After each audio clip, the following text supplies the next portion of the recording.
what we can do.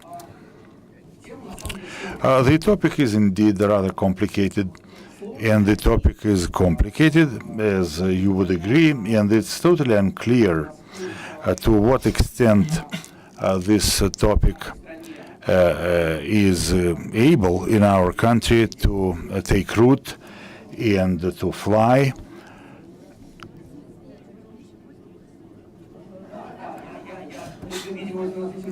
Yeah, I think that we'll end up working in a standing position, so I can get a microphone and see if we can solve this problem.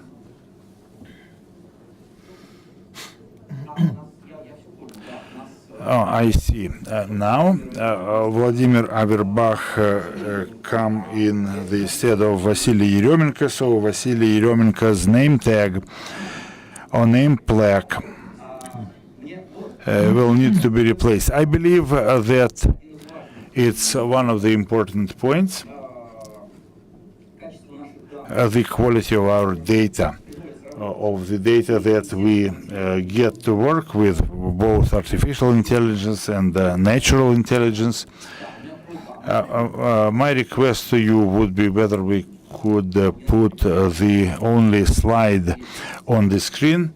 We won't need to click it. There will be a link in that slide by which you'll be able to download the still non-existent presentation. Non-existent in the sense that we only have a preliminary draft which will have this, which will be replenished and added to before the official presentation, before the official publication, maybe including some inputs that we will get today. And it will be published in about 2 weeks from now. However, the preliminary draft can be downloaded, criticized, commented on, and so on. So let me introduce the participants. I'll start with the far end. Alexander Krainov is the Yandex's chief of artificial intelligence lab. He is the most technical person out of the whole set of panelists. Alexander, I hope, will add to our understanding, at least to the extent as to what is still a myth and what's true, real about artificial intelligence. Vladimir Averbach comes from that part of Sberbank that works on artificial intelligence, and strangely, Sberbank is an active participant and a technological leader. And they are also a market leader in this area. Vladimir is engaged in being the director of this area. He is trying to see how Sberbank's success in artificial intelligence can be put to the service of the government at large. Alexei Ivanov, he comes from the Institute of Law and Development of the Higher School of Economics in Skolkovo. It used to be a joint project between HSE and Skolkovo, and then they were established as an individual entity.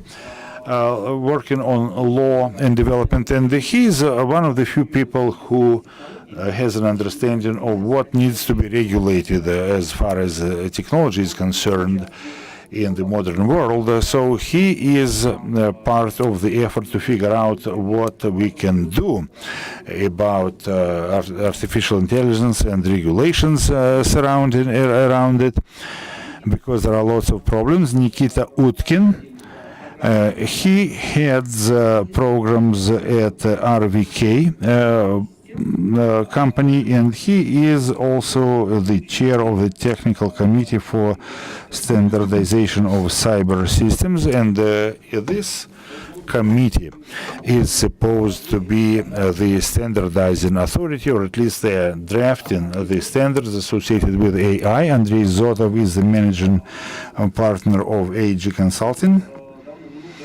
ADJ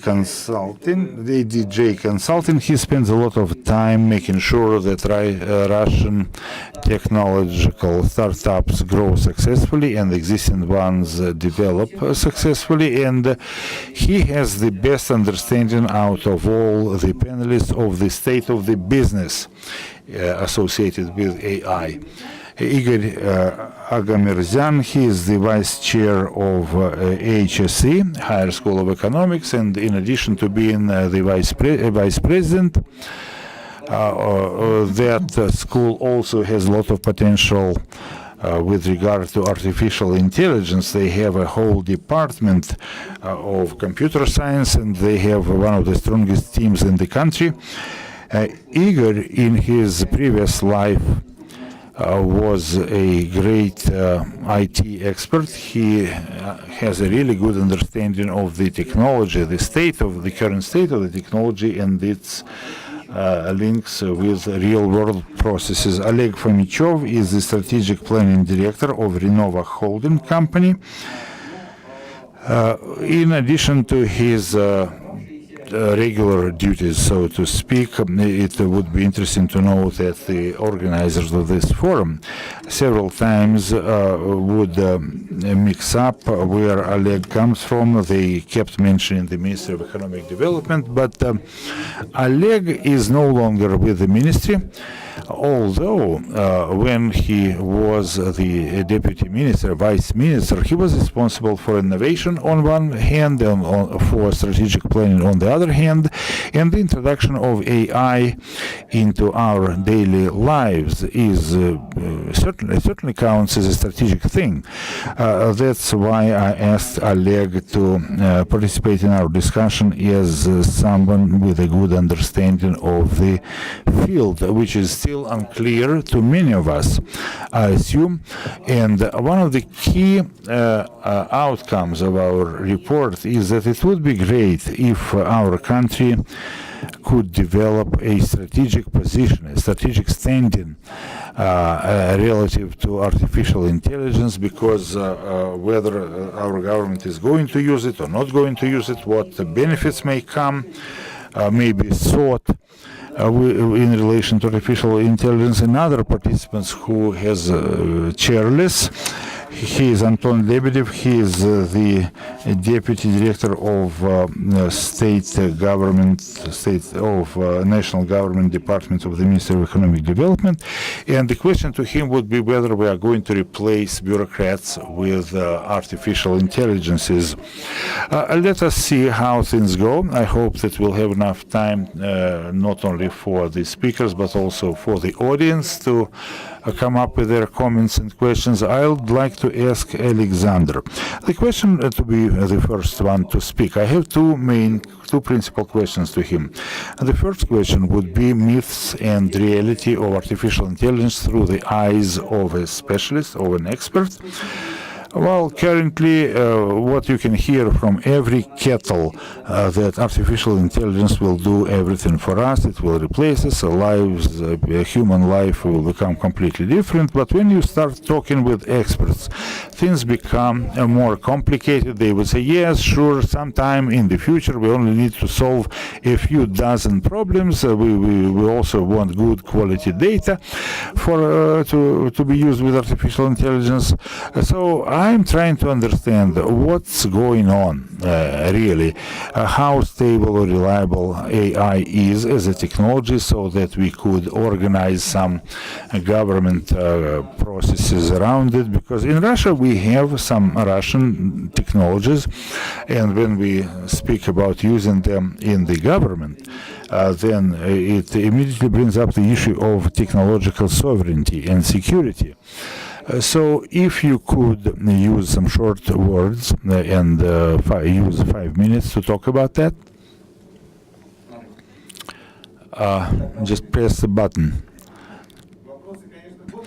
Well, you've asked me questions that would last me a year to discuss, but I'll try to be short. The greatest myth of AI is that there's a some kind of intelligence in a mind in a black box that would be able to solve all problems. So artificial intelligence is a set of technologies essentially, and recently I heard a very good formulation about the difference between AI and machine learning. Machine learning, artificial intelligence is something that will help us build PowerPoint presentations, and machine learning is a set of software programs. So machine learning was the term used for when we were too shy to call it artificial intelligence. It's a set of methods that can be applied to a number of various problems, tasks.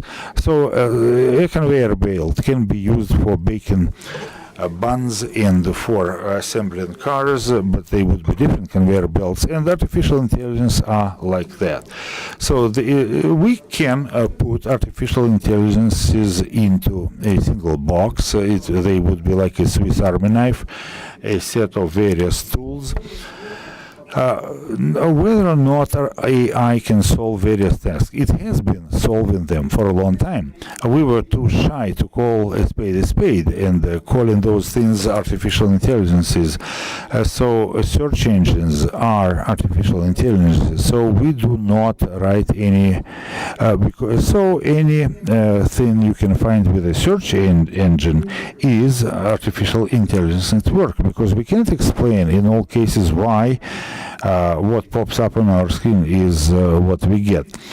So autonomous vehicles, voice assistants, they were something completely unrealistic 5 years ago, but now they are things that 5-year-olds use as if they were a natural part of their environment and lives. So AIs have existed for some time. As far as fears and concerns go, that they will reshape our lives completely, this is both true and untrue. They will change our lives, and the untruth is that it's something totally new.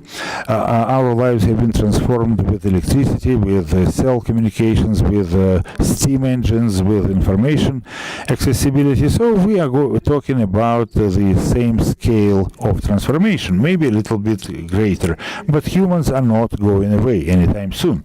Turning to Russia as a country, it's an amazing area where there are of human activity, where there are no boundaries in terms of knowledge. We can have all the top level achievements described in say academic articles. They are accessible not just as text or links to previous references to previous articles. They are accessible as source codes, so just take it and use it. So it's like asking an athlete what result you should show to become to get to the top. You should get in our area reproducibility and replicability is the key. So you not only should declare a certain achievement, you should make it reproducible and replicable. That's what we are talking about when we are talking about science and artificial intelligence. Well, the record was 3 days before we read an academic article, and then it materialized in the term in software code. 3 days, just 3 days, but 6 months would be a more usual time frame. And my point is that there are no secrets out there that no one else knows in any country of the world. If we speak about Russia, then our position in science are weaker than they could have been. We attend all international conferences, we publish articles, but in terms of numbers, we have much fewer than what the US has or China has, and we need to bridge the gap. But we are still doing a good job. We have things that is valued in the world, and we are number one in terms of quality. However, the shortage of well-trained experts is really great. It's a serious problem, and right now it's particularly acute. This is something that is in our way. in terms of accelerating our growth, it's really hard to find highly skilled people in this area. I hope my colleagues will agree with me here. Thank you very much. I forgot about an important thing. That is, I forgot to introduce Grigory Asmolov.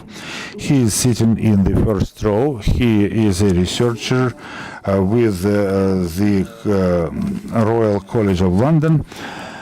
And I would ask him this question up front. Grigory, I know that you study not just technologies themselves, rather you study how they combine with applications that people use, put them to. How prepared are people to using AI technologies without the outside of such narrow applications as search engines?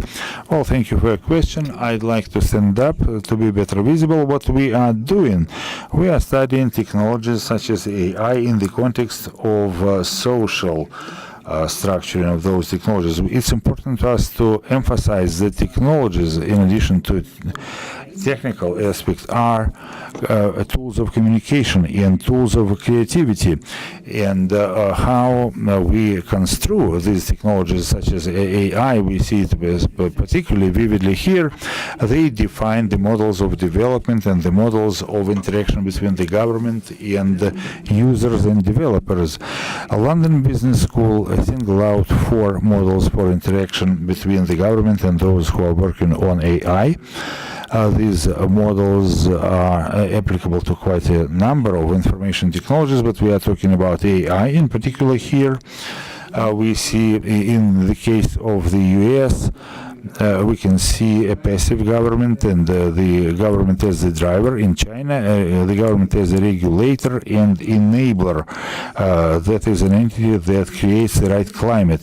So these are the 4 models according to our research. They are regulated and restricted by the perceptions of technologies within the society.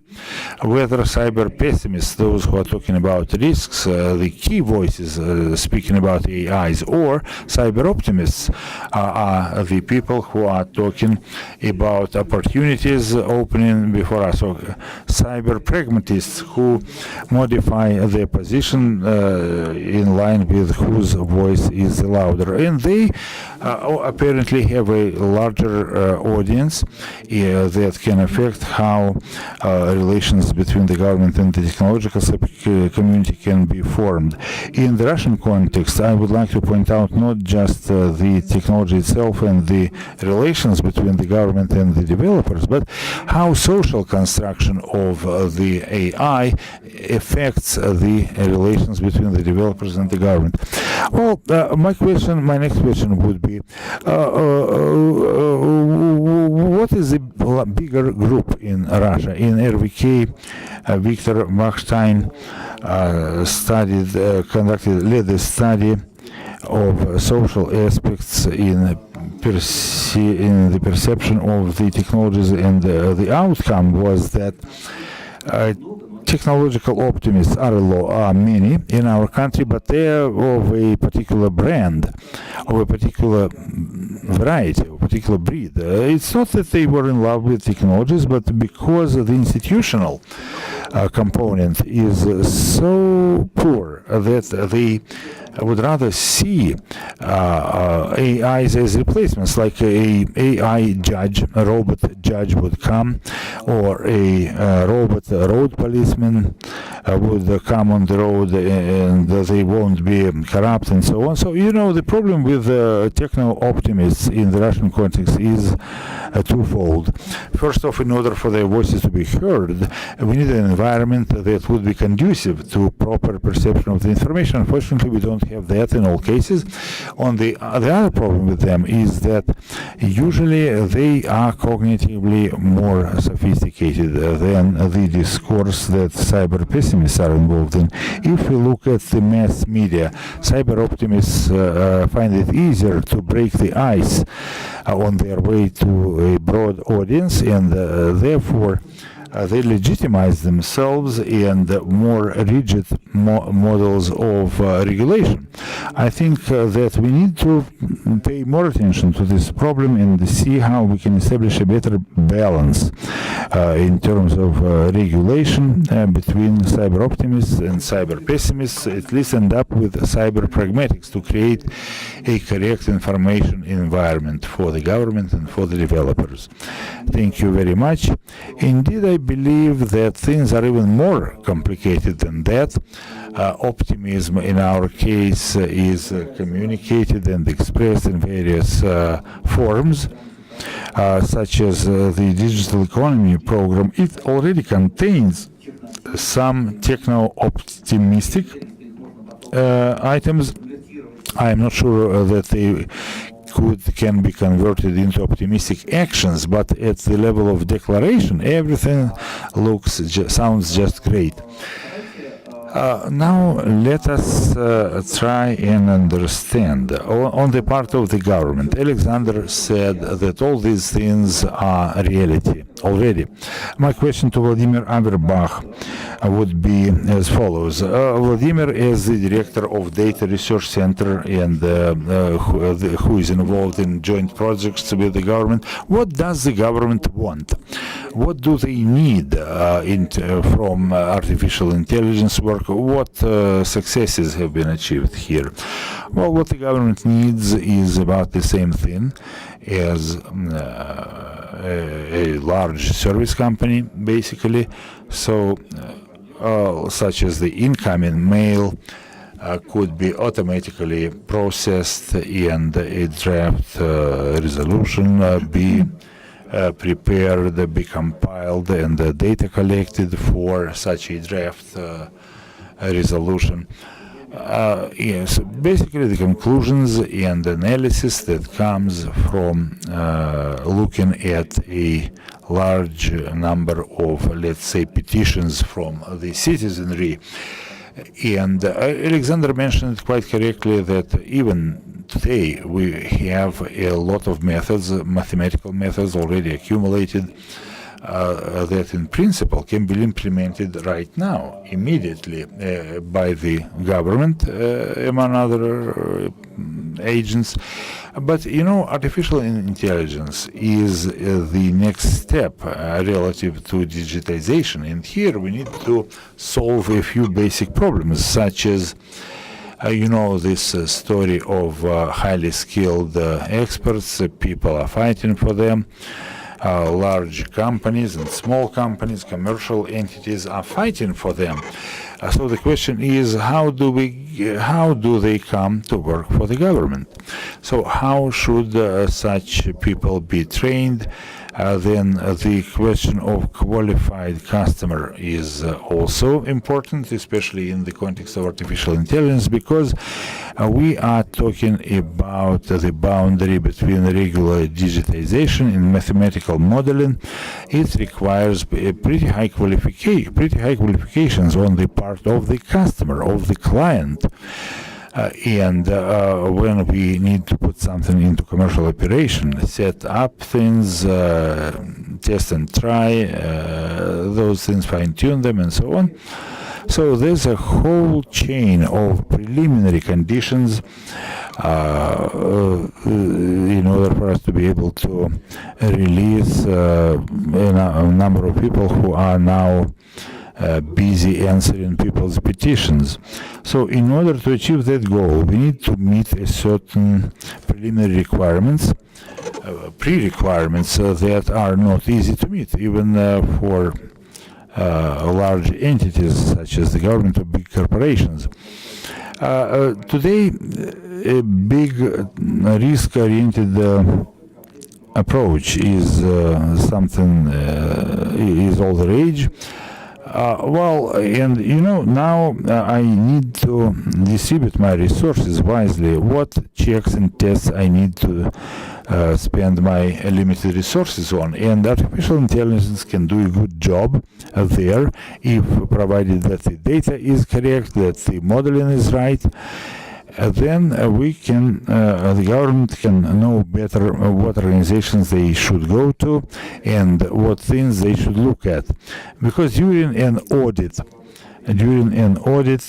time is limited, and they need to know what they may subject to distance auditing and what they need to see with their own eyes. So on the one hand, AI is a replacement for manual labor, and on the other hand, it provides new opportunities for doing more things. Then at any rate, we need to define some rules. If we talk about neural networks to train artificial intelligence, so which means that we need to have some databases to be used for that purpose, but we can try to teach artificial intelligence on what happened, what was in the past. But the question is whether or not, and it's not an obvious solution, it's not trivial. There is no simple answer. We need to review and revise the objectives of any audits, like whether or not we want to get the same kind of reports from our audits as before. Then we should train the AI by using data from the last 3 years of audits.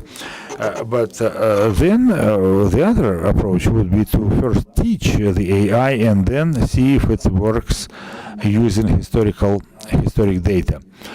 So there's one other interesting project that Sberbank is involved in, and there's a joint project between the Ministry of Economic Development and Sberbank that has to do with the planning.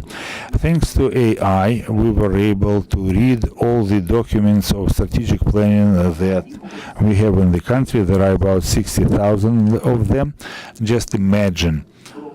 This is a harsh reality. And so just to read this amount of documents without AI, no one has succeeded in such an endeavor. I'm not sure that Oleg has read them all. However, those documents are in effect. They regulate things in the country, and I understand that one of the roles that can be important is using AI for at least an attempt to understand what's going on. Because so far we are still lacking the courage to reduce some masses of information. Maybe it's good that we've come up, that we've generated so much of data. Maybe it's time for us to use some assistance. I can tell you that I'm 100% sure that this would be the right way to go, but in a situation when we can't do much with the things that we already have, well, at least we can try and understand, and we can learn things that were obvious in a sense, like municipalities when they develop their regulations for the regions. The regions do not read the municipal documents, and municipal strategies may be at odds with regional strategies and national strategies. So there's a lot of very interesting things that you can learn that way. But when you see that things are not at their best in the country, you become really hopeful that you finally get the tool to take a closer look at things. In this regard, I have, and it's a painful decision to turn it over to Oleg Fomichov. Let's start with Igor. Anyway, summarizing this introductory part, so to speak, what AI can do, what AI cannot do, what we use it for. So we are now seeing the third wave of interest to AI. The previous two waves, they would rise, they would go away, they would bring about some things that we are using, but once they were in part of everyday life, they would stop being called AIs, such as OCR programs. No one refers to them as AIs, but in recent past, they were the topmost achievement of artificial intelligence. So, what do we have today? Are we witnessing just the next hype, and things will come down, will fade away in a short time, or other changes that will change things in a serious way in the society? Have we passed a milestone?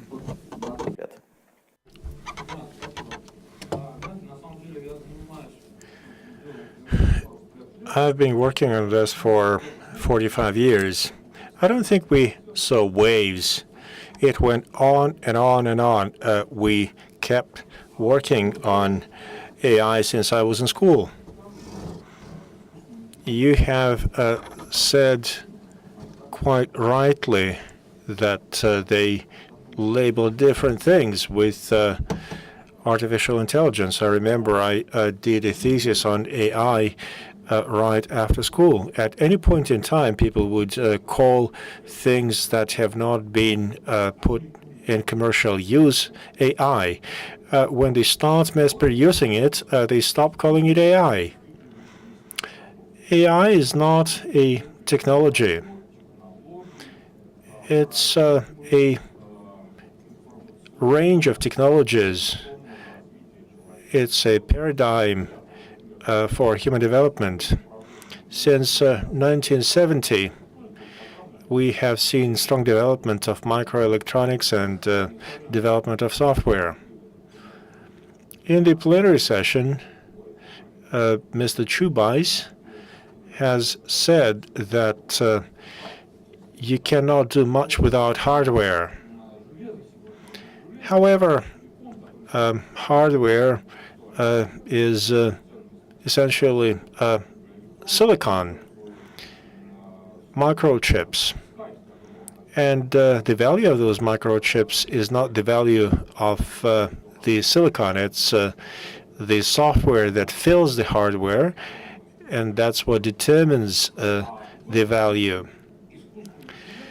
AI, in this sense, comprises this whole digital environment. You have AI in your smartphone, in your laptop. You can find it in any modern production system, in any system that regulates physical processes, smart traffic control systems, and this thing and the other. Automatic control systems have not been invented recently. We are familiar with such systems going back to 1960s. There's been a number of technologies that were developed, and today they are calling them AI. And these technologies were first developed in 1950s. At that time, many people thought that we would see translating machines and this thing and the other. They did not have the resources. They did not have the software needed for that. For 60 years or so, we saw continuous development of this. And a few years back, we saw another leap. This is a transition of quantity into quality. We have seen a real new stage in performance, in memory volume. So some old tasks have finally been addressed. This is definitely not the end point. Use of artificial intelligence careless use of AI and machine learning is not unusual. When you give a system too much intelligence, oftentimes it behaves worse than it would if it was given less knowledge. A lot of the times we are unable to explain why a system has made a certain decision. There is no clear algorithm. An algorithm is developed in the process of machine learning, and that creates a lot of issues.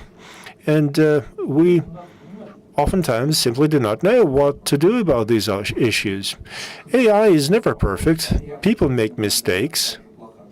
Well, being over-intelligent is sometimes just as bad as being under-intelligent. Well, it's a matter of how you look at those errors and mistakes. It goes beyond a technology discussion. It's not about mathematics. It's probably more in the social and ethics domain. When can a machine make a decision independently of a man? And who's going to have responsibility?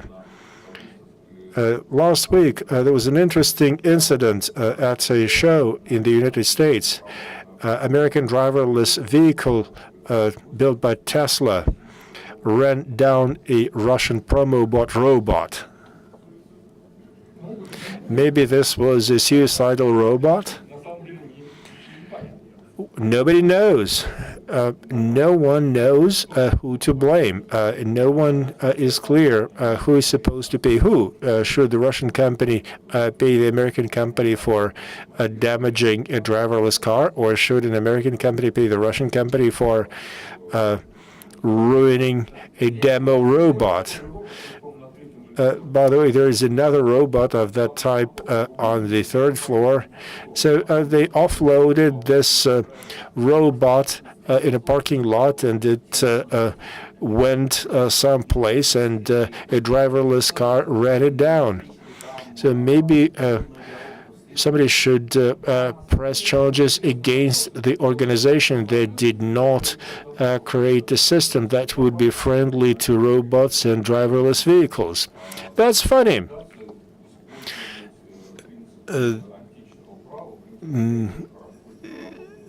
The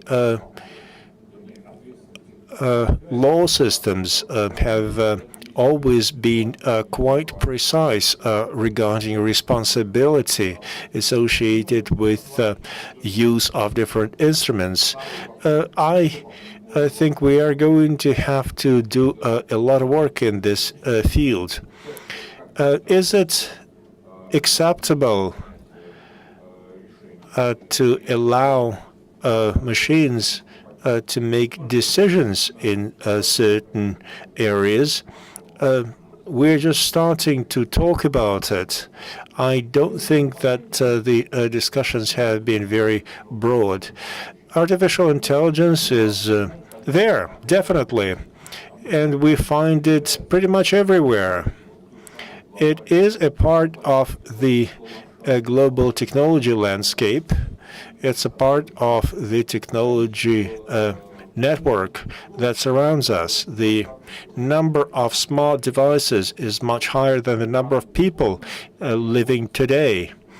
And these quantitative changes are going to turn into qualitative changes. This is inevitable.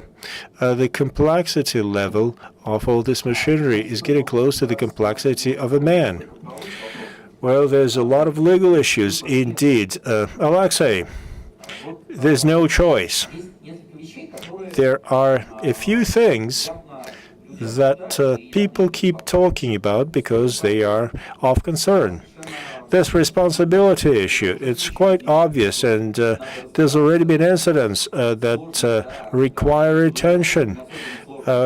it's not easy to solve a dispute between two robots. We know the traffic rules, and we know what happens if somebody breaks the rules. But with robots, it's not so clear. A robot has no legal capacity. If we go too fast, we get a speeding ticket. And we know who issues a fine every time we get a ticket. Somebody signs it. We understand that with use of AI, people will not really be playing any significant role.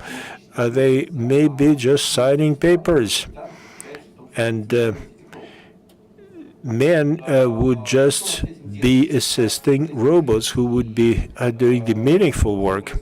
What can be done about that? And what is happening in different parts of the world? What does it all mean for us? Good questions. Thanks. This is a very good time for lawyers, one more time. For a long time, lawyers have been doing traditional work.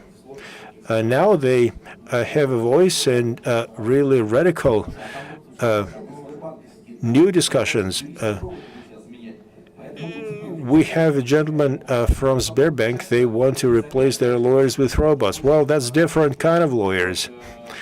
In fact, Mr. Graf said that they have fired so many lawyers, but to create this system, to maintain this system and fix it up, they had to hire a lot more IT people than they had lawyers. And I think that they're probably paying more to the IT people.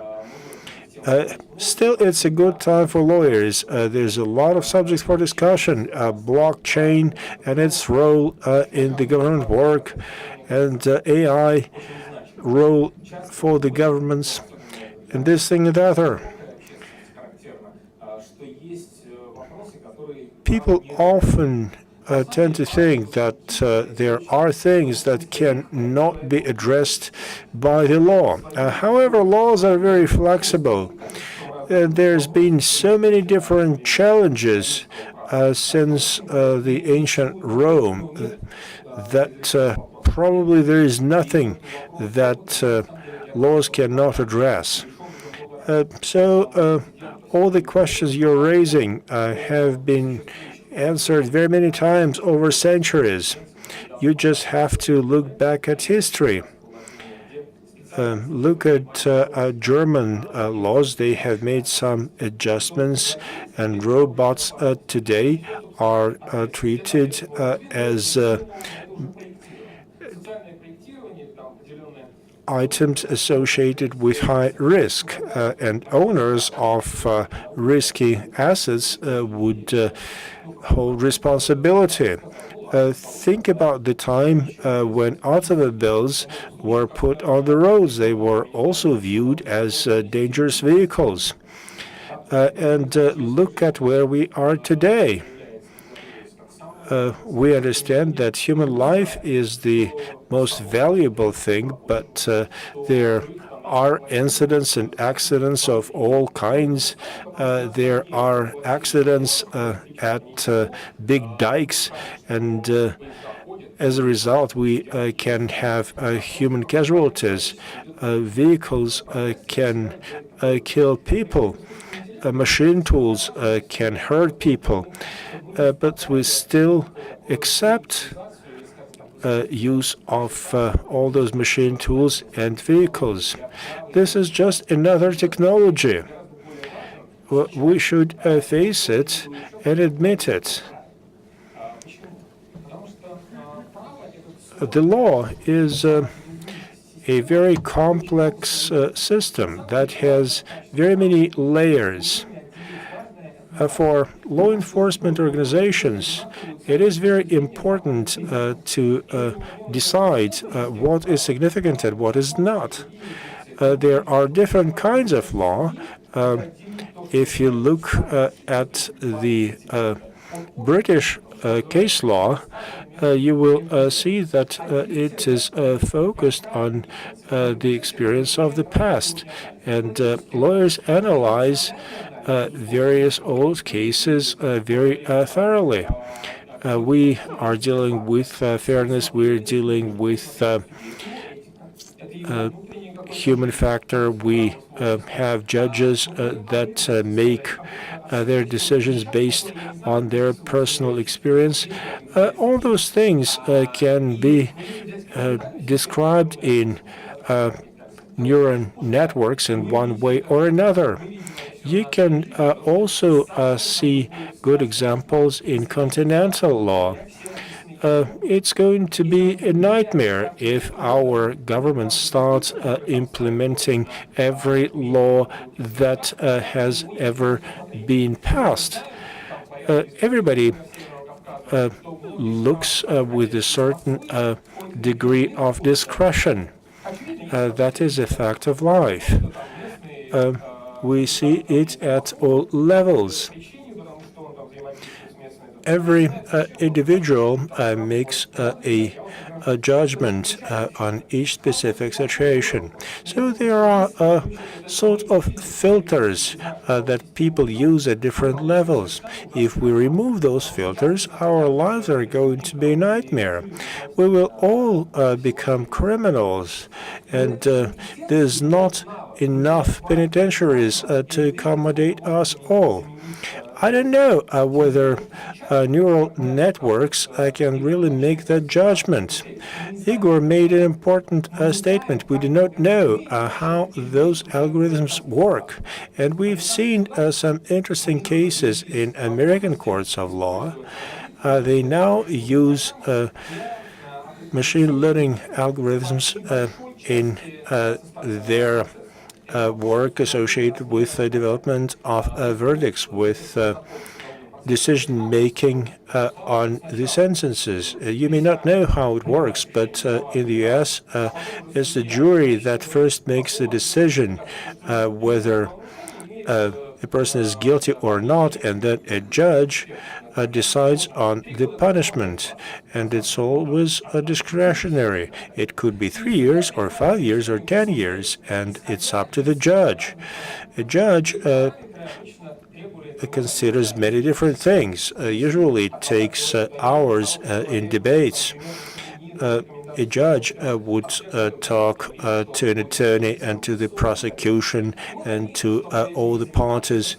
So in America, they decided to improve the process. They hired about 10 organizations, and they developed software that helps to analyze such cases. Those algorithms started reproducing all biases and prejudices. If it's a black person, they would prescribe maximum penalty. Some people would say we do not know how they come up with a decision. There may be something that is suggesting a certain judgment. The problem is that we use a system of human values as a foundation. We, the people, can use that because we understand those values. A robot, a machine, cannot do that. They act in a purely rational way. That takes away a lot from the way people operate. We deal with rational and we deal with irrational. In very many situations, emotions determine our decisions and actions. I have spoken to Viktor Weinstein in Sochi about this, and we see that people are overly optimistic with regard to the use of robots and machines. We understand where that comes from. People are unhappy with the way modern institutions work. However, if we could just accept this as a fact of life, if we admitted that our enforcement system is not working well, and if we tried to make reforms, improve the system, we know that many different areas have not been reformed in many years or in many decades. Some laws and regulations go way back, and some people have been appointed to their positions many decades ago. We have not been doing much to improve the existing system. Instead, we dream about a situation when a robot replaces a man, and we fly to the sky immediately. At the end of my comments, I would like to answer your question whether the law should be adapted to the new technologies. I think we should draw a line between law and technology. I think we should be modest. We should not demand that there is a law for each new technology. I see a lot of high-level debates in Sberbank. They want to replace a lot of professionals with machines. Tomorrow we're going to have a session on digital technologies and competition laws. There are very many problems there that we see today. There are very many cases that are looked at by the competition authority. There are hundreds of thousands of similar cases, and all local offices are overloaded with such cases. They have to do a lot of paperwork as they review all those cases. That's where machines can be used. Algorithms can be used to develop decisions regarding all such cases. But then this proposed solution has to be reviewed by a man and endorsed. This is a simple fix, but it is not being done. On the one hand, a lot of people are overly optimistic about the options opening up with the arrival of new technologies, but on the other hand, we see that not much is being done at a practical level. Thank you. Alexander, I have a question for you. Can you respond to Alexei? Can AI take the irrational part of our lives into account? Well, it's something that we can take into account if we set that as a task. If we want a system to make unbiased decisions, then there will be no emotions. If we learn to measure the level of correctness in the decisions that have been generated by machines, then that is something that we can teach a machine to do. We may have had an attempt to solve a problem, and it may not have been successful, but that is not a problem. We can try to do it again, and the next phase may bring better results. I don't think we have any real barriers, and I don't think we should say that there are some domains where we can trust the machines, and there are other areas where we absolutely cannot trust the machines. Will you trust a driverless vehicle with your life? Well, if you have a lot of trust, then you do. If you don't, then you drive your car yourself. Experts are going to look at a large number of cases, and if experts decide that a machine is able to come up with a better judgment than a man can bring up, then we should allow it to do this piece of work. If it's not good at it, if we see that judges can make better decisions than machines, then we will continue to work in a traditional way. If we look at the current stage of technologies to decide that certain areas should be banned for artificial intelligence, this would be the wrong approach. It's not bad or good. I mean, AI is not good or bad. We just improve those technologies over time. Let me make a comment. You have rightly stated that this is all about mathematics. It's about algorithms and software. But how you use technology, that is not a technology-only issue. For the first time in 8 years, we again see the situation that was once there at the time when a nuclear bomb was developed. When some scientists did not want to continue their work. The consequences of our decisions may be quite severe. There was a story by Robert Shackley about a guardian bird that had a description of a possible society of the future. Alexander thinks and talks like an engineer. He thinks rationally. It's all simple. If it doesn't work, let's not do it.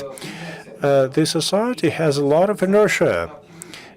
There's a certain level of technology optimism. And in politics, we're dealing with a lot of people who have their ideas, who have their lines of thinking. And it's difficult to change the way people think. If the idea that artificial intelligence should be used in courts of law becomes the mainstream, it will be very difficult to change that. In one science fiction novel, there's a description of a planet where they trusted supercomputers with making decisions, and this one supercomputer started making errors, and people were thinking, we trusted this computer. Are we now going to put its intelligence in doubt? Maybe that is not an error. Maybe that is just a vision of this machine. So they were debating this matter, what they should do. And in the end, they decided to blow up this super mind, this supercomputer. So this is not an easy thing. It's not like you develop something, you implement it, and then you change it if you decide to do so. There's been some people who have put people in jail for 20 years, and they are in prison. And that is because a robot has suggested a certain decision to a judge. That robot, it acted like a Nazi. We know that this happened. Do you know why that happened? I don't know, but that is a fact. Well, probably because those machines have been borrowing knowledge from the internet. If you read stuff long enough, you'll be surprised where it takes you. We have been trying to develop algorithms that can judge what is insulting and what is not. You have to be very careful with that, otherwise you're going to see a disaster. And that's, again, is a matter of responsibility. You are saying that some people are in jail because a machine made a mistake. Well, think about how many people are in jail because of a human error. It's an interesting discussion. You said a lot of exciting stuff, like we always see in artificial intelligence panels. There's been an interesting idea that is, if a driverless vehicle that uses AI drives worse than an average driver, we won't use it. No, not at all. Today, if you look at big cities, the traffic situation is so bad that even if an AI car drives worse than a man, but if it becomes a component of a big traffic system, and that will support a certain predictable travel time, we will be using it. That is exactly the transition of quantitative changes into qualitative changes. A lot of times we use solutions which are far from the best, but they are mass-produced. Look at your smartphones. This brings us to an interesting challenge. How do we live with all that? Oleg, what do you say? You are not the top strategy man in charge in the country, but I don't think there's been a new person appointed to that position after you retired. What do you think? What should we do to respond to all this? Should we choose the path that we take? Many countries are developing their attitude and their strategies regarding AI, and they have a lot of ideas. The British are saying that they are doing well with technology, and they want to address the issue of ethics in the context of AI. And generally, we want to become the world leader in this area.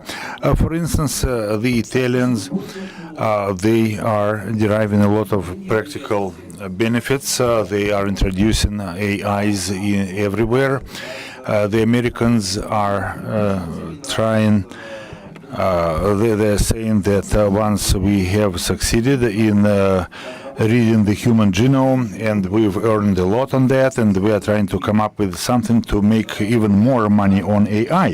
What should our path be? That's the first part of the question, and the second one would be, how can we use AI within the country? How can the state or the government use it? How much should we delegate to AI? Should we delegate our judicial system, or because it's part of the government as a meta system, and it's a part of the government. I'm sure you know what I mean. It's a part of the government and part of the government as a meta system. So should we do something in this area? Well, you gave me a trunkload of questions, and of course, planning documents, 60,000 documents associated with planning. No one can read them, no one can apply them. But what we tried to get out of this mass of documents, it would be the key points that are contained in there. And my point is that AI, especially in the initial stage, should not be a replacement for humans in state government, because, of course, humans are limited in their computing ability and so computational power and so on. But AI should be used under supervision of humans, and the final decision should still be with the human. We should not be trying to replace a bureaucrat with an AI. With regard to the 60,000 strategic planning documents, this story is rather simple. We should try to come up with some target values, to derive these target values from the national and regional strategies, and then no single person, no expert organization would be able to manually see if municipal documents are in line. So here we're talking about big data analysis. No other stories we should not even strain ourselves with.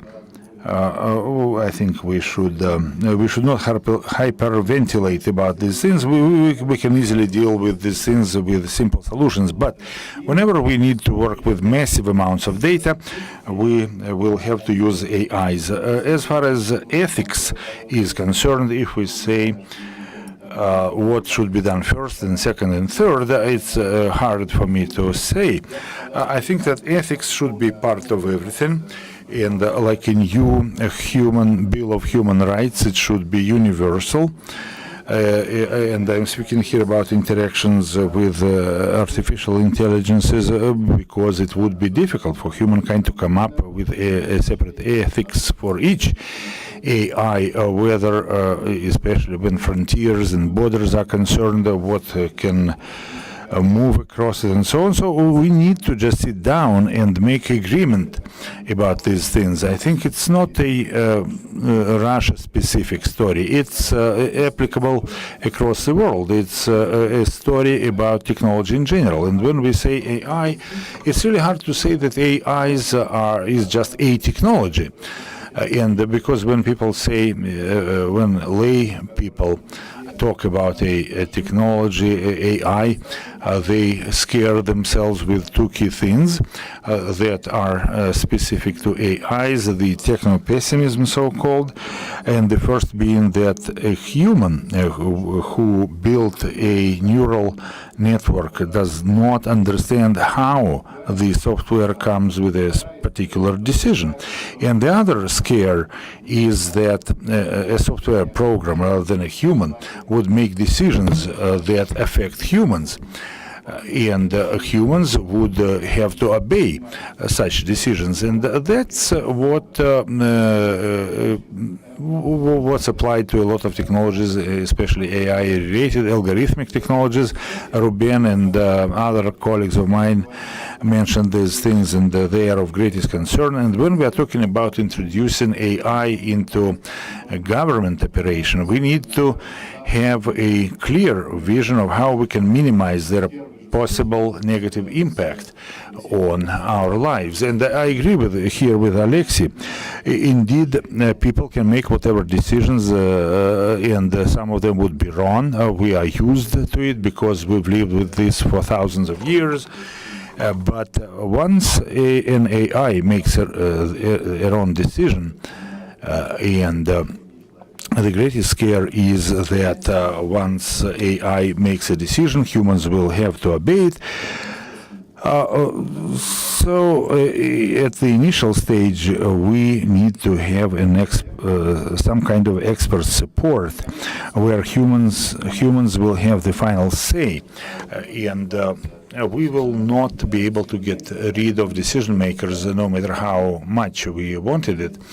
People will have to make final decisions, and in my view, the first thing that we can do, looking at the whole family of AI technologies, we need to engage the simplest ones that would be applied to standardizable processes, not to replace humans, but to do some things better than humans, especially repetitive tasks where people do not have enough computational power and so on. But the oversight functions should stay with humans, especially now that we are making the transition to the Internet of Things, and oversight and supervisory functions based on the raw information that we receive from the sensors. But no person, no matter what the risk profile is, no human will be able to surpass technology in working with things that algorithms and digital technologies can handle.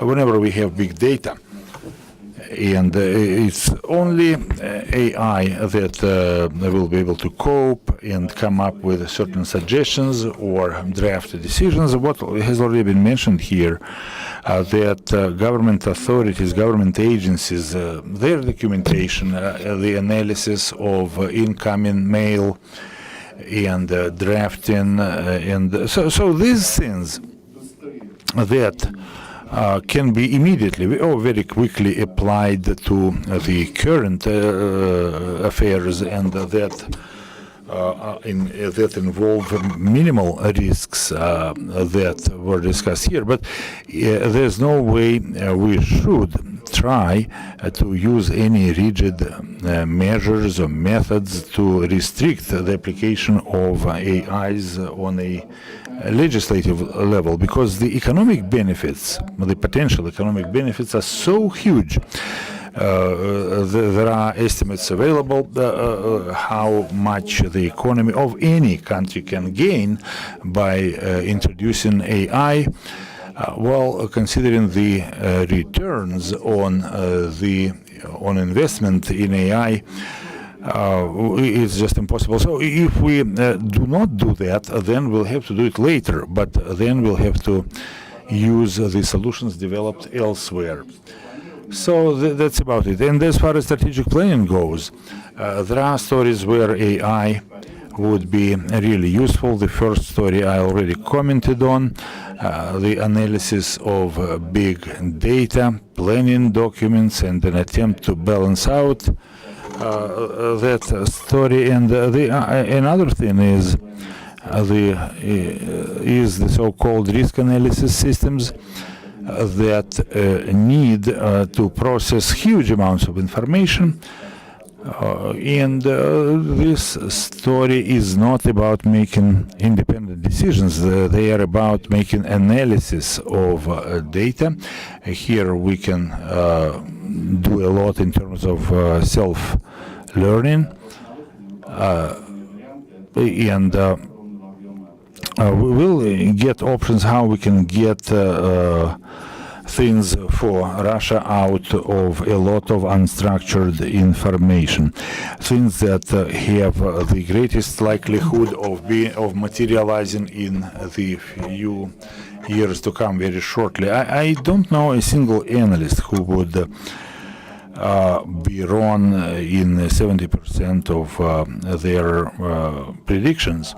Maybe the AI situation will be even better. Well, also, one interesting thing was mentioned. I really like it.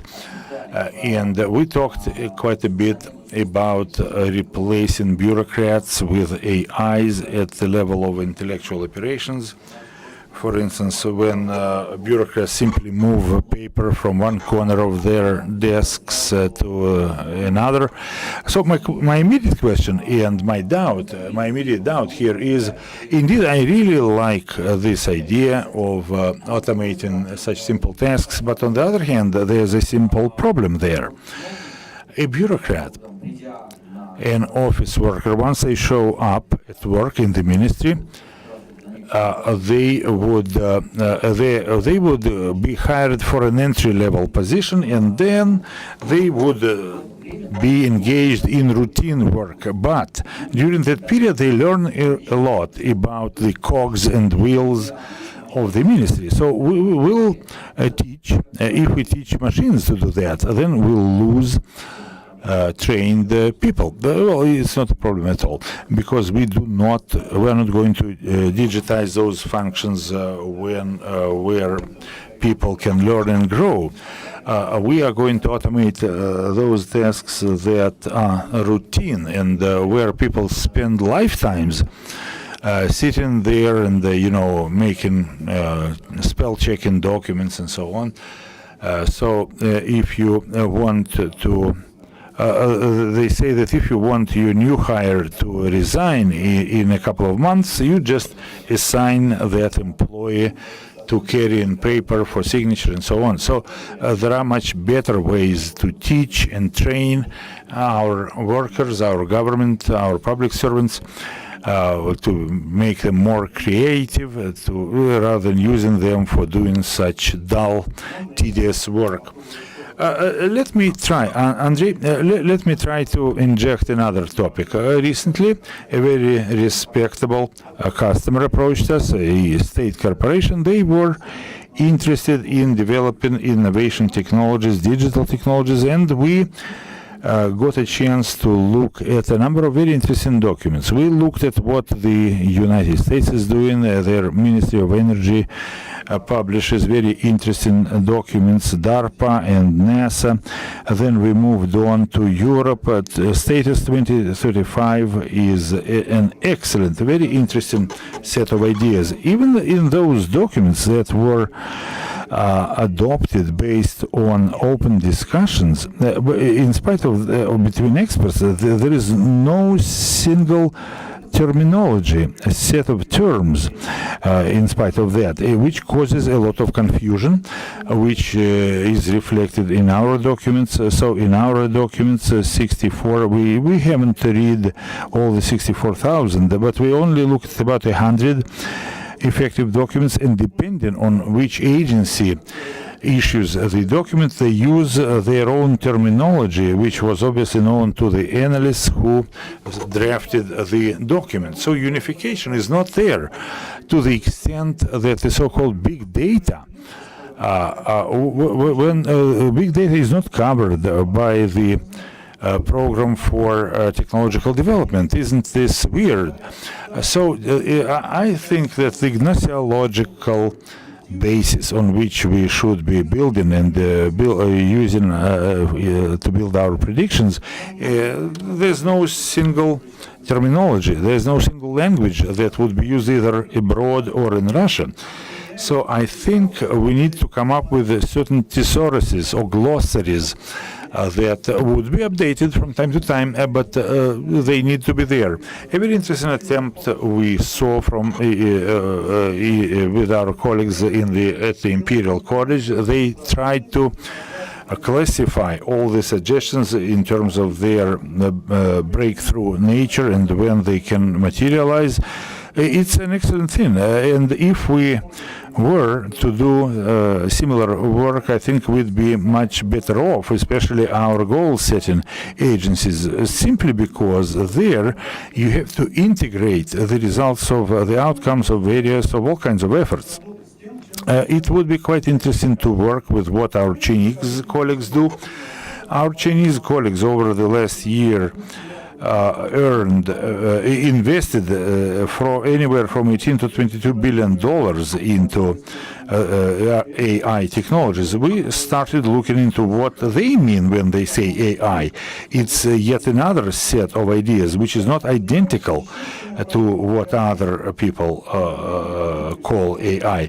So we are talking about making decisions at the level of the government. Then what role is played by the government?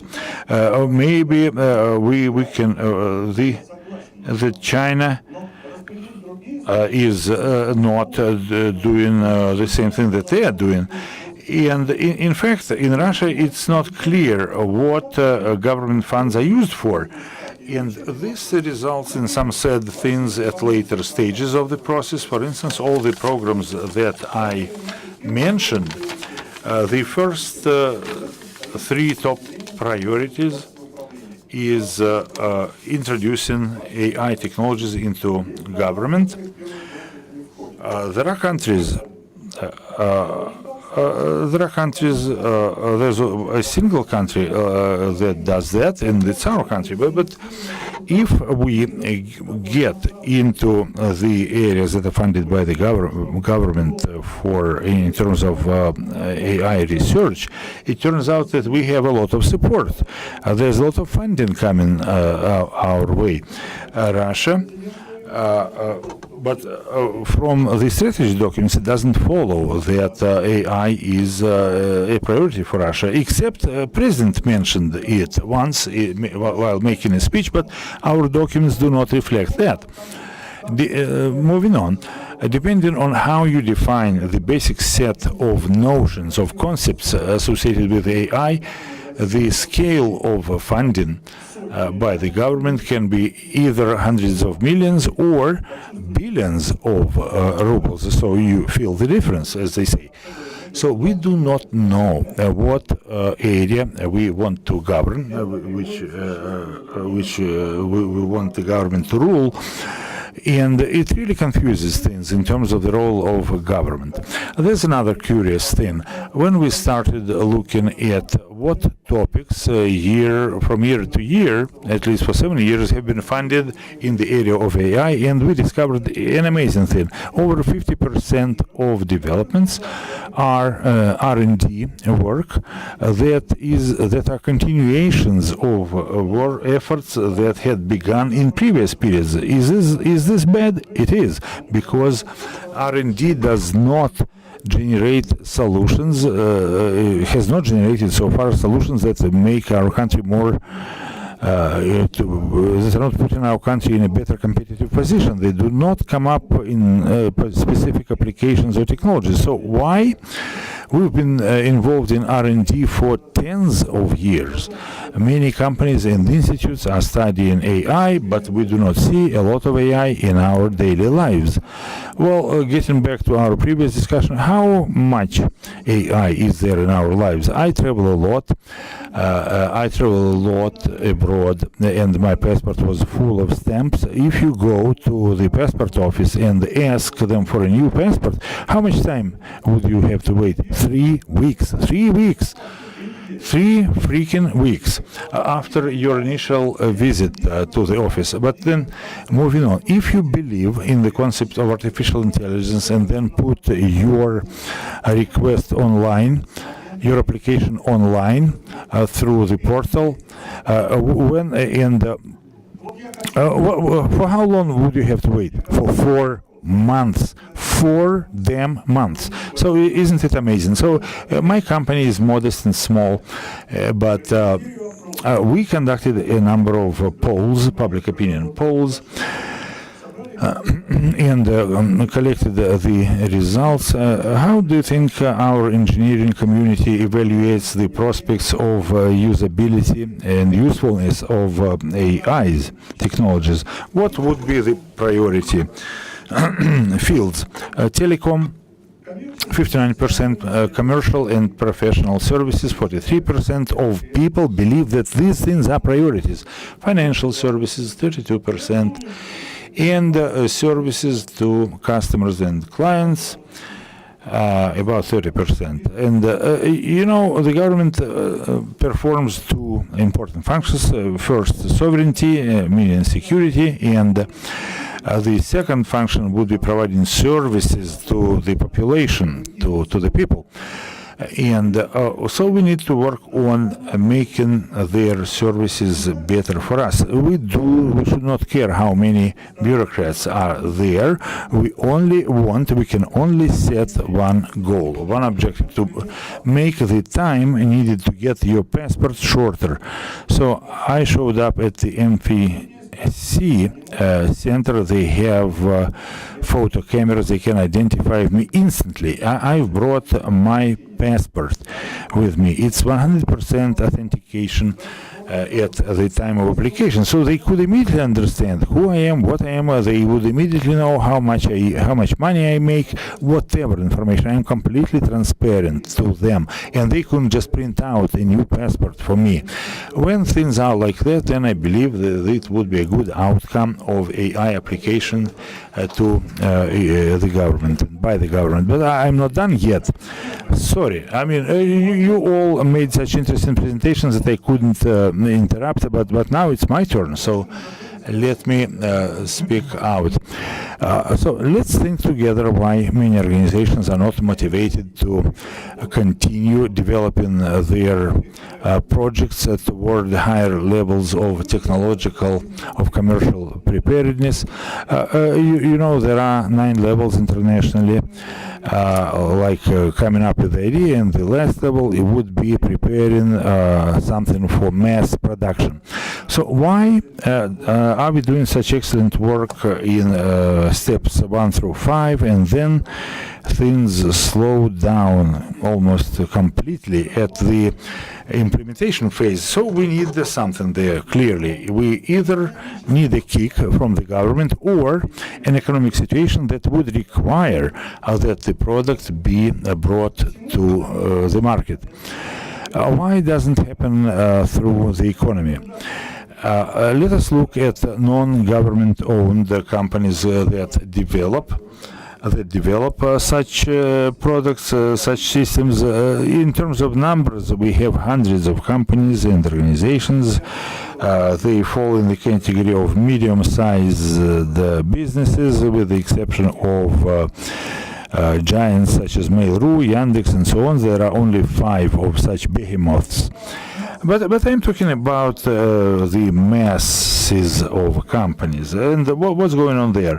To give you a specific, some anecdotal evidence, a company worked on face recognition, doing it in 3D. It doesn't depend on somebody attempting to disguise their face. They do not care about mustache or beards. Do you think this system would be easy to implement in Russia? We have MVD, the Ministry of Internal Affairs, who would be interested, but they would go with for a cheaper system that appears more credible to the bureaucrats who make decisions. Am I still within the possible? Within the acceptable? I suspect that artificial intelligence can focus on certain things. Vakort, that company, they are the general supplier of the government of Indonesia, supplying them with 3D face recognition technologies, and we don't do that. I apologize. I want to defend my colleagues. I know rather well the other companies that you mention. There are huge databases that you can use to measure the accuracy of face recognition, and these bases could be used to compare solutions to the 10th of a percentage point in terms of accuracy.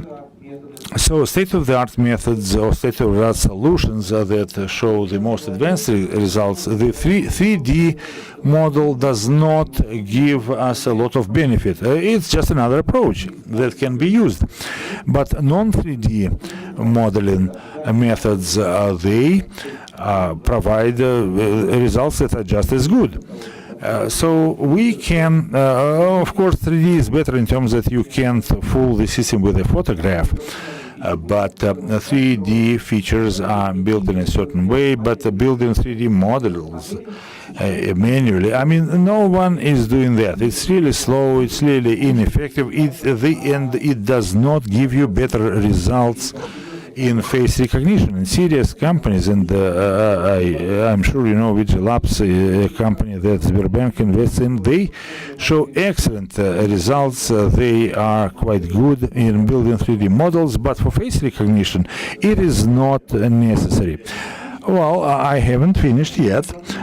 First and second, don't think we should engage in a technical discussion, which I would be happy to have in the lobby.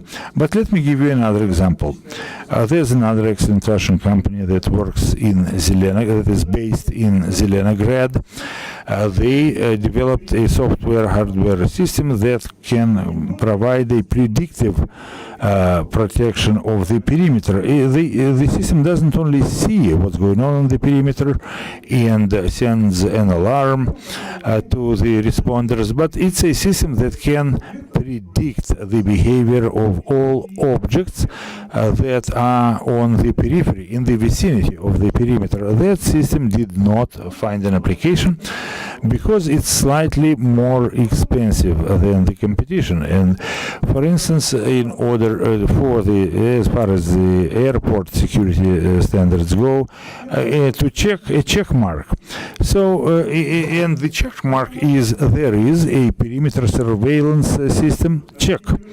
That's it. So they are not making a judgment of how good the system is. But in a larger work, the competitiveness of large corporation depends on using technologies that are superior to what their competition uses.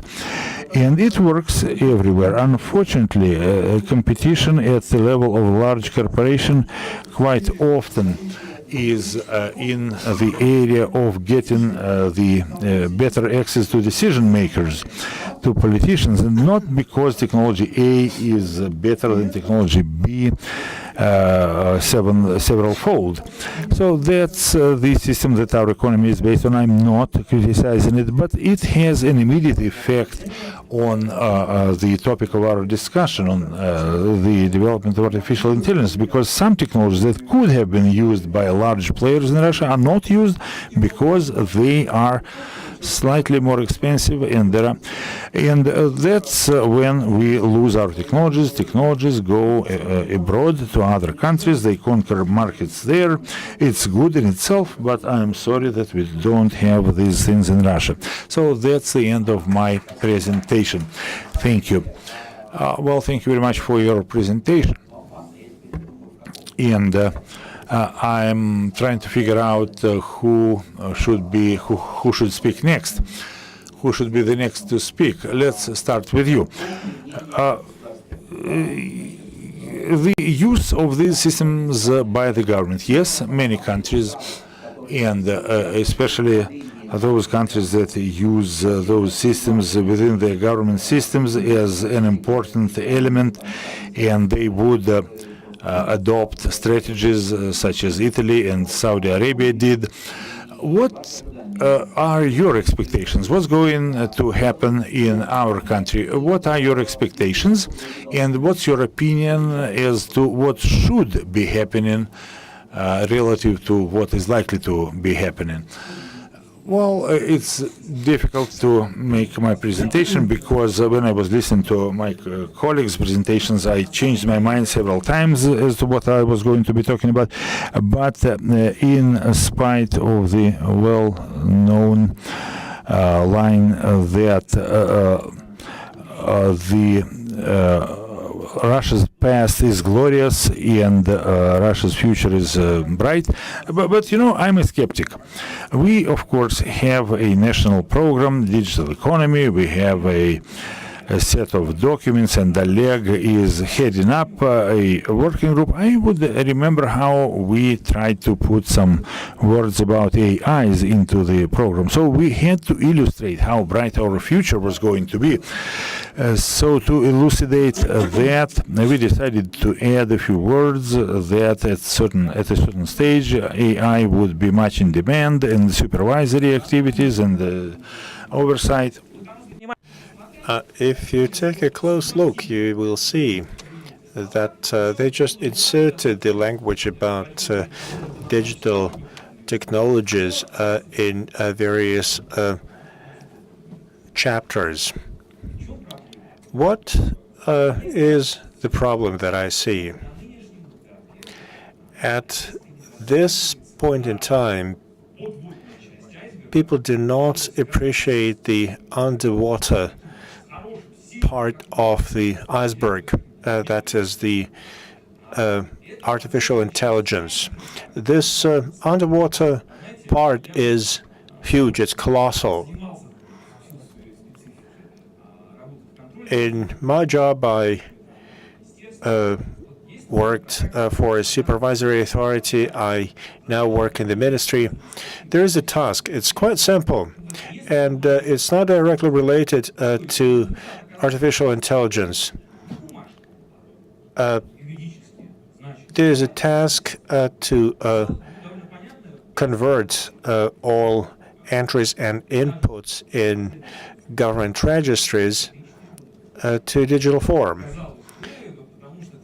And it took about 4 years to achieve that, because there are so many things that had to be done.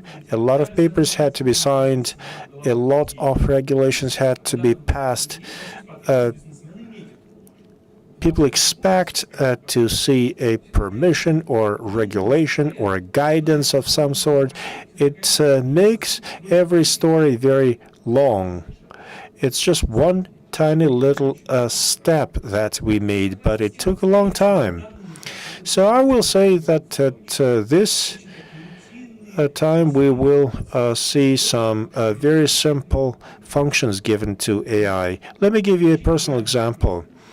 We receive a lot of letters, a lot of applications from citizens. A couple of months ago, somebody made a careless comment in the mass media, then it was misinterpreted, and this thing and the other. There was a chain of errors, and it all resulted in an initiative to implement the so-called digital passport. And the Ministry of Economic Development started getting tons and tons of proposals.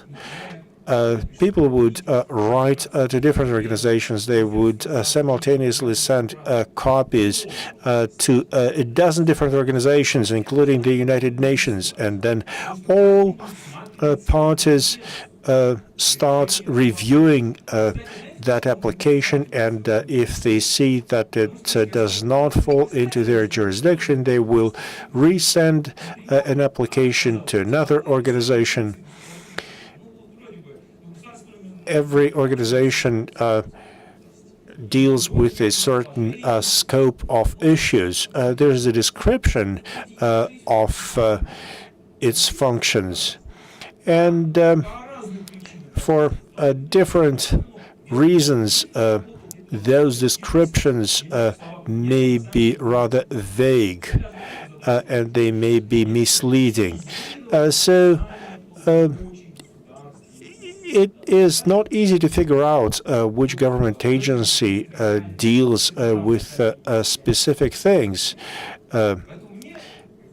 Artificial intelligence is something that we may put to use sometime, but I continue to be a skeptic. Today, there's a lot of talk about it. Some people propose to have a competition between a live lawyer and a chatbot with a certain situation when they would need to develop some sort of a document. So it took quite a long time to train that chatbot to perform that function. And it turns out that it took several big teams that work for months to teach a machine to perform that function. If all of that had to be done in a government agency, who would be doing that? Who would teach the machine to perform that function? Even in a supervising authority, I doubt if there is any realistic way to use AI soon. Even when they have to do fairly simple things, there are so many different inputs that would have to be used. They have to have a comprehensive list of all items that can be subject to supervision and oversight. Then all the inputs have to be analyzed. Well, there is a very big area of reporting. A lot of reports are still done on paper. How do you want to manage risks using AI if you still have a lot of paper data?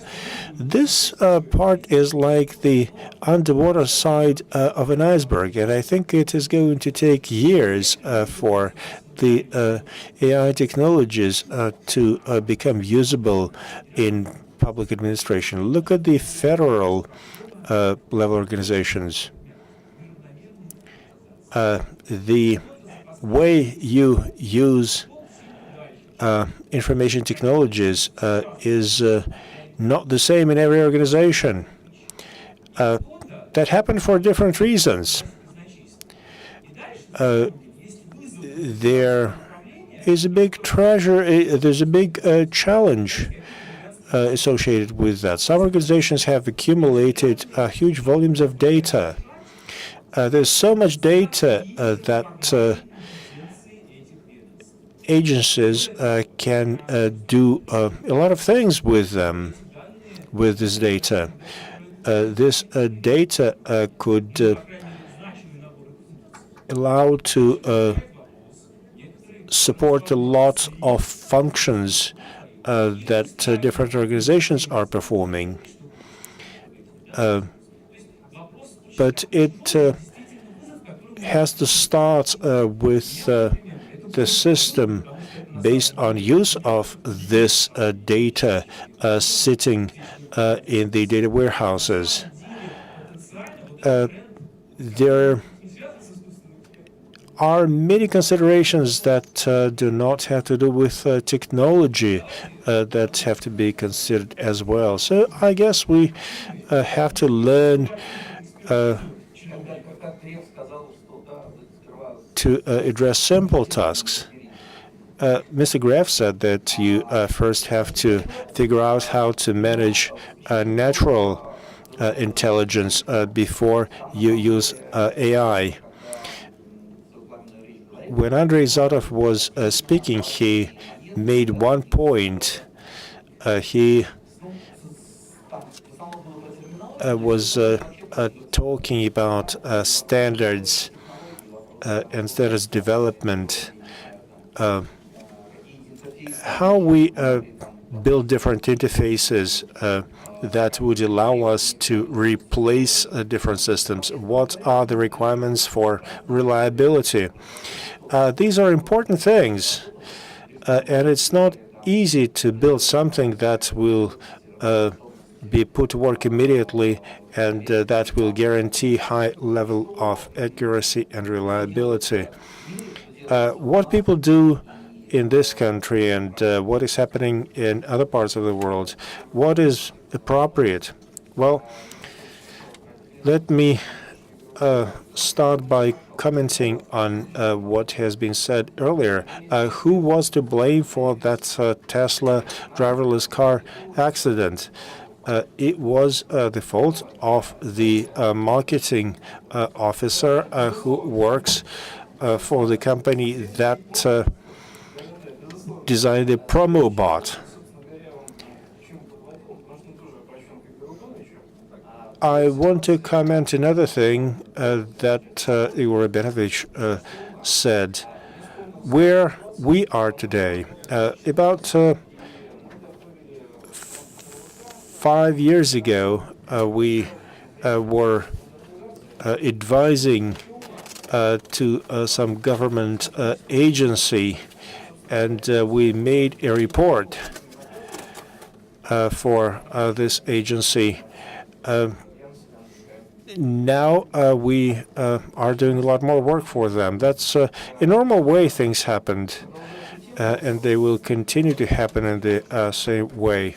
Remember, there was a joke in 1990s when a software developer was asked, "What exactly are you writing? What are you developing?" And the programmer goes, "Well, we'll find out when we're finished."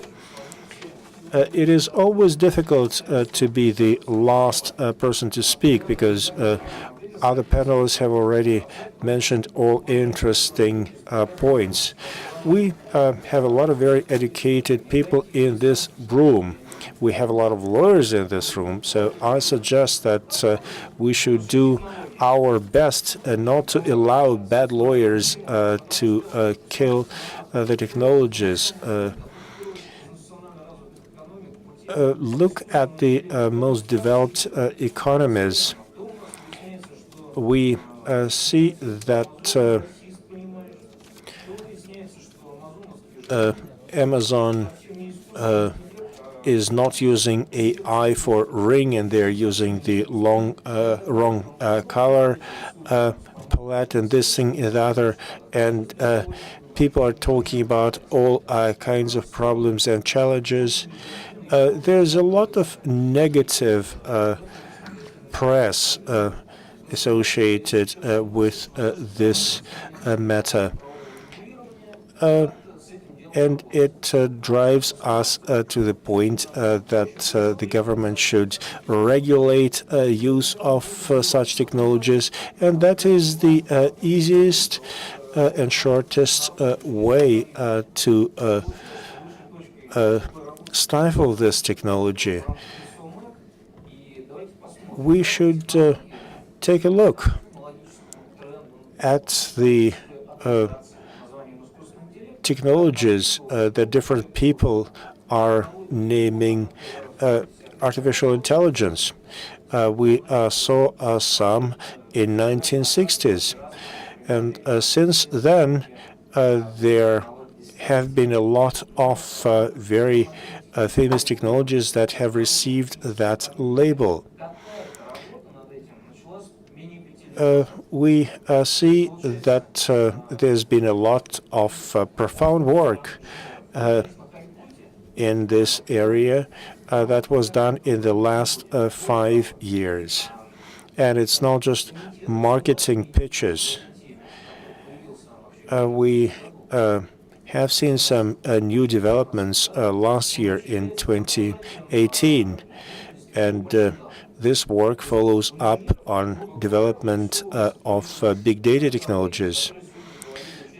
The engineers who are doing this work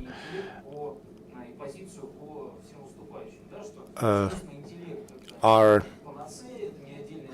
not claiming that AI is a silver bullet, that it's a universal cure. It is a technology that will help to address many new tasks at the new level. This whole AI theme includes so many different things. People talk about use of AI on the web. People are talking about blockchain. Look at the digital economy program. There is a new term that has recently been coined, that is end-to-end technologies. Well, we have yet to see whether those technologies are so pervasive as some people claim they will be. Many projects have been launched in 2018. There's much work being done to develop ethical rules and norms for use of AI, and many people in the engineering community are doing that. Engineers are working hard to give strong impetus to this work. There are a lot of various frightening stories associated with robots and AI that you can find in Hollywood movies. But that's a different story. There is another important area of work, that is the issue of security and safety, the influence of artificial intelligence. Well, this is important. We say that we can teach a machine to do certain things, but we often tend to forget that information can be manipulated and misused, and there's also various attitudes to different pieces of information. There's a lot of fake data.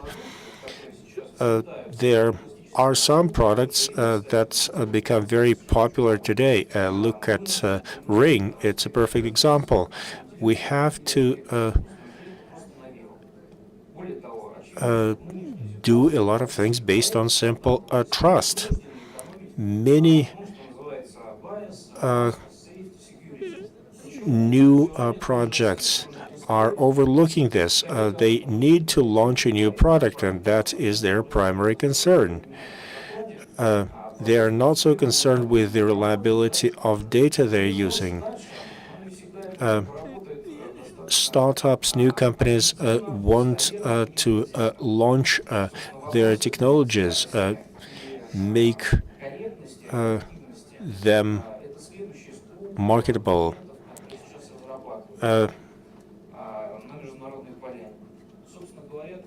What I'm driving at, let me give you a few examples. One of the most important organizations out there is American Institute for Standardization. We know what it does. In this line of work, there is another active player, that is Google. They work in many areas, and I can see what it means for us, for Russia. We have high-tech companies. Yandex is a good example. Compare Yandex to Google. In fall of last year, I went to Google headquarters, and I was in their AI division. It was like coming home. So many graduates from Russian universities work for that division. That is an interesting trend, by the way. Also, the engineering philosophy which they follow gives us hope that they may develop something good.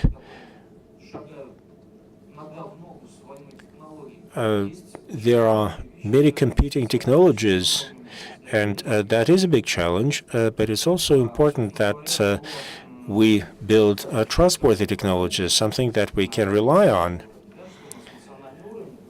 Let's look at what we have in Russia, though, what we have here today. We have been trying to encourage the business community to do more in this domain, but without much success. Now we see that the development agencies have come up with some initiatives. They developed a standard for terminology. It has to be harmonized with a lot of international terminology. That is the task that was given to them. We see that many technologies that get quite a bit of attention in other parts of the world are not so attractive to our national organizations.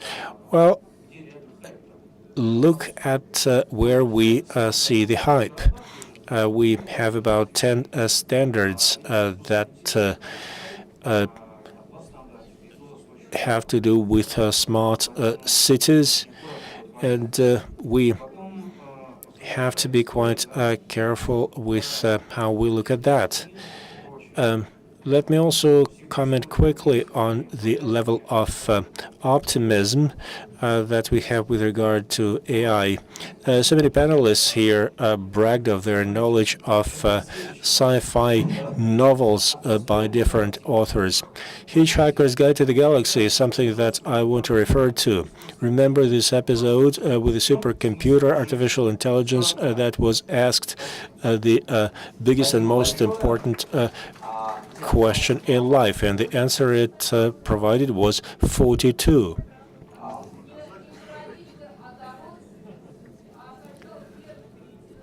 боюсь, не поможет. Вот тем проблемам, которые озвучивали коллеги, не поможет. И еще есть проблема, да, машиночитаемости, понимаемости тех самых стандартов, что применительно к The machines also have to be able to understand, comprehend the standards that people are developing, which is not a trivial task either.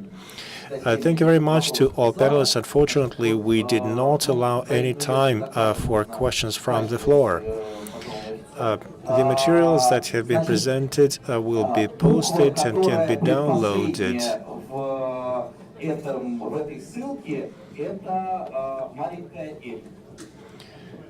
We have provided a link. The second letter from the end of this link is L. Thank you very much.